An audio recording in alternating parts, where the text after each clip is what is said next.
Assalamualaikum warahmatullahi wabarakatuh. Apa kabar pegiat bola? Nah, di kesempatan kali ini saatnya kita mengevaluasi berjalannya laga tadi yang baru saja usai antara timnas Indonesia versus Myanmar. Nah, di sini berjalannya babak pertama itu kurang memuaskan. Tetapi sebelum itu, saya ucapkan selamat untuk kemenangan timnas Indonesia 1-0 atas timnas Myanmar. Nah, di sini kita saatnya membedah babak demi babak. Dan babak pertama ini berjalan sangat tidak memenuhi ekspektasi. Kalau bisa dikatakan babak pertama inilah tim yang diharapkan oleh Bung Toel di babak pertama ini. Kenapa saya mengatakan tersebut? Karena di sini di babak pertama itu pure pemain lokal semua. Tidak ada pemain keturunan, pemain asing dimasukkan di babak pertama. Itulah yang diinginkan Bung Toel ya. Dan bagaimana berjalannya laga tersebut? Dibuktikan berjalannya laga tersebut sangat tidak memenuhi ekspektasi di babak pertama itu. Pertama, umpan-umpannya banyak yang miss. Banyak miskomunikasi juga, dan juga umpannya ini maga, bro. Umpannya maga. Dan sekali diumpan itu bolanya itu seperti tidak lengket di kaki, ingin terpental saja. Nah, itu yang menjadikan penguasaan passing bola kita itu sering diserobot oleh pemain dari Myanmar. Setuju tidak setuju, itu yang terjadi di babak pertama. Seperti itu. Dan passingnya itu bola seakan dribbling, itu bolanya terlalu jauh dari yang dribbling tersebut. Jadi itu juga kelemahan, bisa diambil oleh pemain lawan. Dan itu terjadi beberapa kali.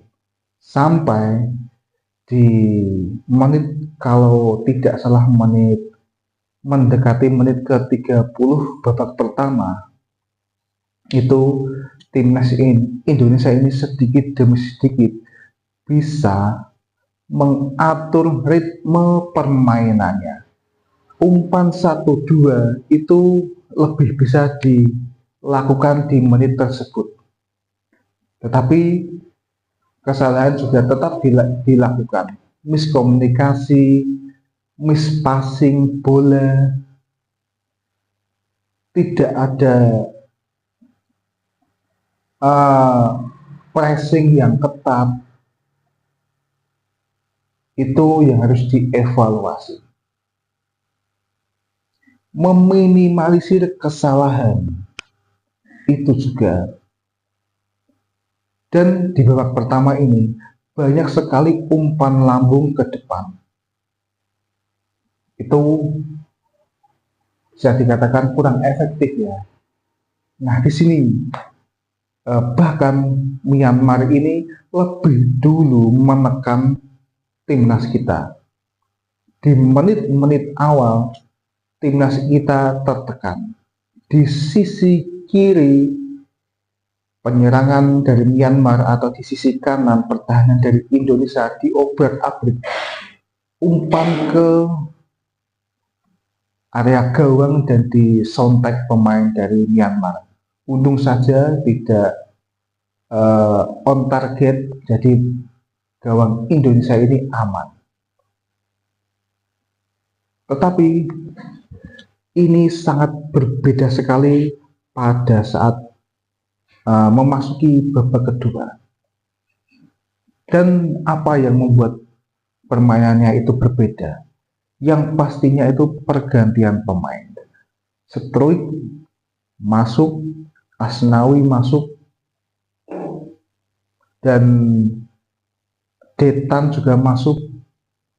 Itu banyak mengubah ritme permainan dari Indonesia. Build up-nya ini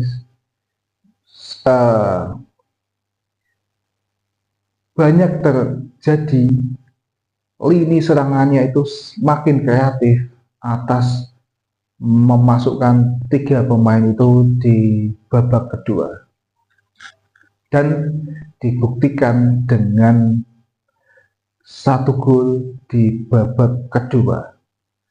Ini berasal dari lemparan ke dalam arahan yang menjadikan kemelut di depan area gawang dari Myanmar, dan disontek oleh si Kapten Asnawi dan akhirnya menjadikan gol. Dan di babak kedua ini semakin baik kalau dibandingkan dari babak pertama, itu jauh lah. Build up-nya ini semakin terlihat, umpan 1-2 ya semakin terlihat juga, tetapi ya masih ada kesalahan lah.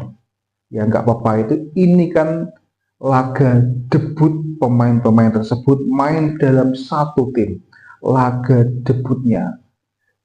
Dan pertandingan pertama itu juga menjadi beban tersendiri, apalagi ini laganya laga away atau laga tandang. Nah, itu juga akan menjadikan pressure juga dari pemain Indonesia. Tapi terlepas dari itu, evaluasi itu hendaknya diminimalisir pada next laga yang akan berada di Manahan Solo melawan Laos di Stadion Manahan Solo. Evaluasinya harus diminimalisir, harus digarap dengan seksama STY ini. Walaupun timnas Myanmar bermain dengan tim utamanya, merekrut 7-8 pemain diaspora, pemain muda kita, skuad muda kita mampu menandingi itu, bahkan mendominasi dan mengalahkan timnas Myanmar di kandangnya dan di laga pertama. Itu tidak mudah. Oke, terima kasih.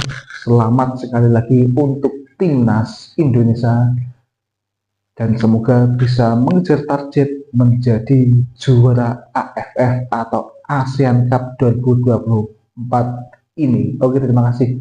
Wassalamualaikum warahmatullahi wabarakatuh. Salam giat bola.